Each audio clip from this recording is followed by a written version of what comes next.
मेरे माता पिता का अलग मकान, मेरे भाई बहन का अलग मकान, मेरा अलग मकान। कई कई मीडिया वाले के परिवार में हम नाम नहीं बताएंगे, हमको मैसेज किए भैया मेरा है, मेरी बीवी का नाम नहीं है। लेकिन ई विजय सिन्हा जी वाला कौन कर रहा है?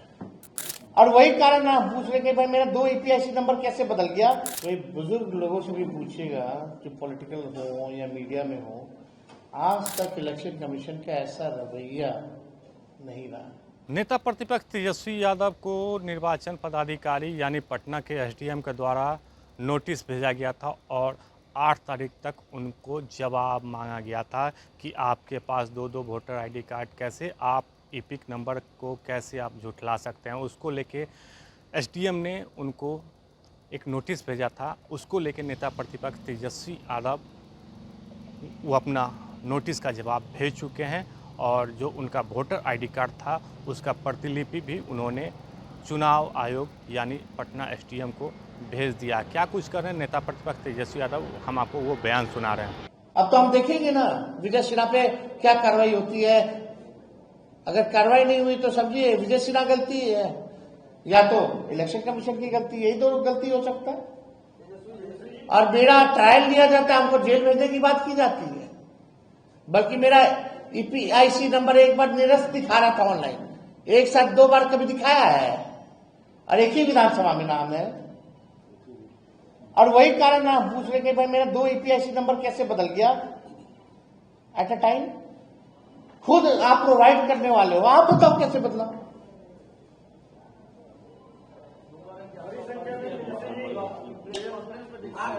एक आदमी पूछो ना यार, एक आदमी। अरे भाई वो तो जांच का विषय है ना, वो तो हमने कॉपी भेज दिया है ना।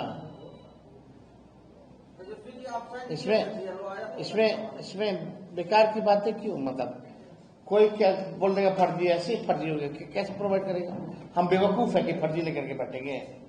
अब फर्जी होता तो हम एक ही विधानसभा में मेरा 2 जगह नाम होता, फिर उस वोटर लिस्ट में 2 फोटो होता ना, फिर 2 ईपीआईसी का तो 2 होता। मेरा एड्रेस भी वही है, मेरा जहां बूथ है वो भी वही है।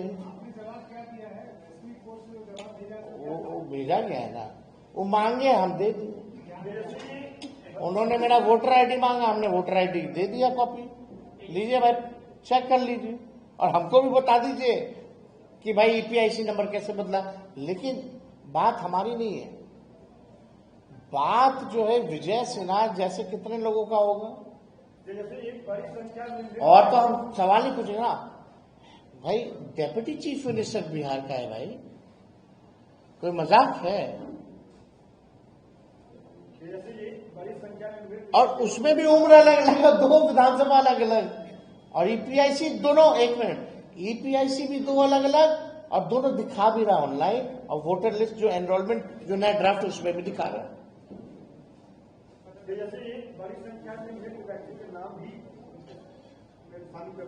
अरे वही अभी आने वाले समय में और भी भंडाफोड़ हम करने वाले हैं। हमारा टीम जो है काम कर रहा है, हो सकता है कल परसों हम आप लोगों के सामने फिर आए और ऐसा चीज लेकर आए कि इलेक्शन कमीशन अपना सर पकड़ के माथा फोड़ने लगे हैं।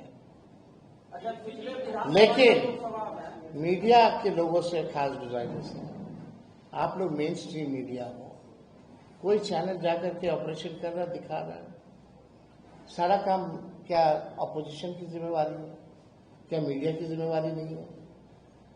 कुछ खास मीडिया है तो बोलना नहीं चाहते, उनका तो एक एजेंडे पे ही काम है, वो तो खुल के रंग में आ गए, उसी पे काम कर रहा है। जो भाजपा के प्रवक्ता भाजपा नहीं कर रही है वो मीडिया वो लोग कर रहे हैं। आरएसएस का काम अफवाह उड़ाना, वो भी अफवाह उड़ाने का काम कर रहा है। वो तो सब साबित है ना, जनता के सामने सब स्पष्ट है। लेकिन हमारा तो सम्मान सबके प्रति है भाई, सबकी मजबूरी है, क्या कर सकते हैं। किसी का कुछ मजबूरी है, किसी का कुछ मजबूरी है, किसी का कुछ दुखती रथ पे हाथ रख दिया गया है, तो सब कारण हम लोगों को पता है। तेजस्वी सबके लिए है, सबके हमदर्द हैं, सबके साथी हैं और जरूरत पड़ेगा तो तेजस्वी आएगा, और कोई सहयोग करने वाला नहीं है। और तो विंडिक्टिव लोग हैं। एक पत्रकार पे एफआईआर हुआ ना, तो सब पत्रकार डर गया, कोई ग्राउंड भी नहीं जा रहा, कोई न्यूज भी नहीं दिखा रहा। अब पत्रकार अगर डरने लग जाएंगे तो काम कैसे चलेगा भाई? ये मेरी और आपकी बात थोड़ी है। हम कहाँ कह रहे कि केवल मेरे वोटर्स का नाम काटा जाए, कोई भी वोटर सबके काटे जाए। कई मीडिया वाले के परिवार में हम नाम नहीं बताएंगे, हमको मैसेज किए भैया मेरा है, मेरी बीवी का नाम नहीं है। अब हम क्या बोले? नहीं बोलना चाहते। और उन लोगों में भी हिम्मत नहीं है कि भाई हम ट्वीट कर दें कम से कम इंडिविजुअल कैपेसिटी पर या फेसबुक पे डाल दें। तो हम तो सब जान रहे हैं ना भाई। लेकिन जो सच्चाई है, सच्चाई और सवाल पूछने में क्या जाता है? मतलब आज जनता का सवाल पूछिएगा तो आप थोड़ी किसी पार्टी और दल के हो जाइएगा। जो सच्चाई है सच है, तो और कोई सवाल नहीं है ना।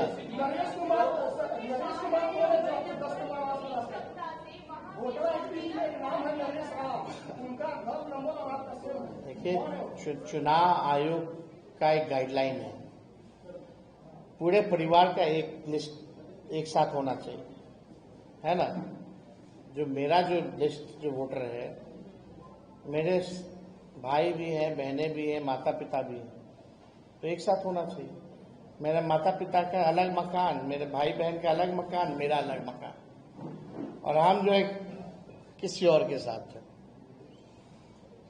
कितना गहन तरीके से और कितने पारदर्शिता तरीके से निष्पक्ष होकर के चुनाव आयोग एसआईआर में काम किया वो दिख रहा है।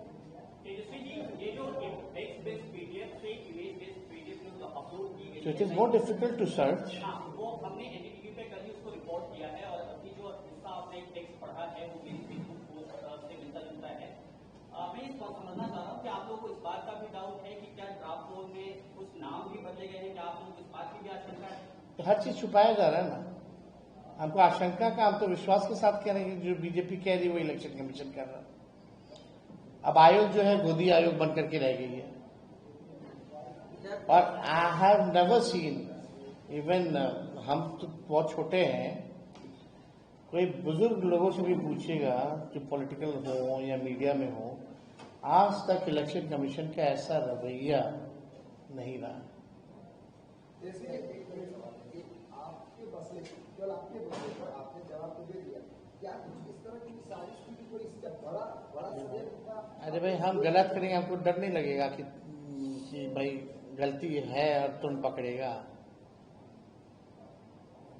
बात को समझिए ना।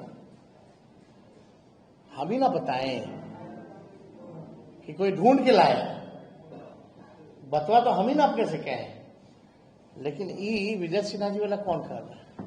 ये ना इलेक्शन कमीशन कहा, ना विजय सिन्हा जी कहे।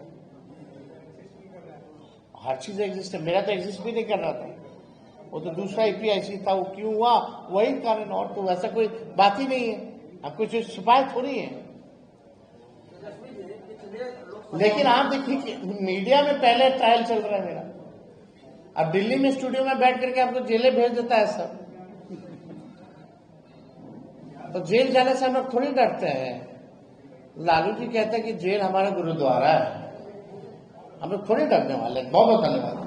तो आपने नेता प्रतिपक्ष तेजस्वी यादव का वो बयान सुना जिसमें उन्होंने साफ तौर पे कहा है कि 2 तारीख को हमने प्रेस कॉन्फ्रेंस करके बताया था, और उसके ठीक बाद निर्वाचन आयोग की तरफ से उनका एपिक नंबर बदल दिया गया। यानी नेता प्रतिपक्ष तेजस्वी यादव का आरोप है कि यदि एक आदमी है तो उसका एपिक नंबर एक ही होता है, आधार कार्ड की तरह उनका एपिक नंबर होता है। तो आखिर ये एपिक नंबर बदला गया कैसे? और उसके बाद निर्वाचन पदाधिकारी यानी पटना के एसडीएम के द्वारा उनको नोटिस भेजा गया कि आप का जो तथ्य है वो गलत है, आप झूठ हैं, जिसको लेके उन्होंने नोटिस भेजा था कि आप 8 अगस्त तक अपना नोटिस का जवाब दें, यानी आप अपना वोटर आईडी कार्ड का प्रतिलिपि निर्वाचन आयोग को भेजें। तो तेजस्वी यादव ने साफ तौर पे कहा है कि 7 अगस्त की शाम में हमें नोटिस मिला और वो भी स्पीड पोस्ट से।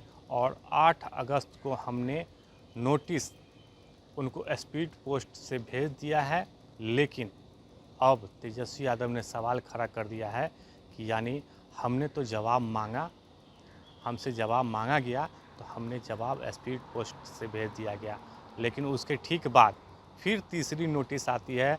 वो भी मीडिया के माध्यम से हमें सूचना मिलती है कि तीसरी नोटिस भी तेजस्वी यादव को आ गया है।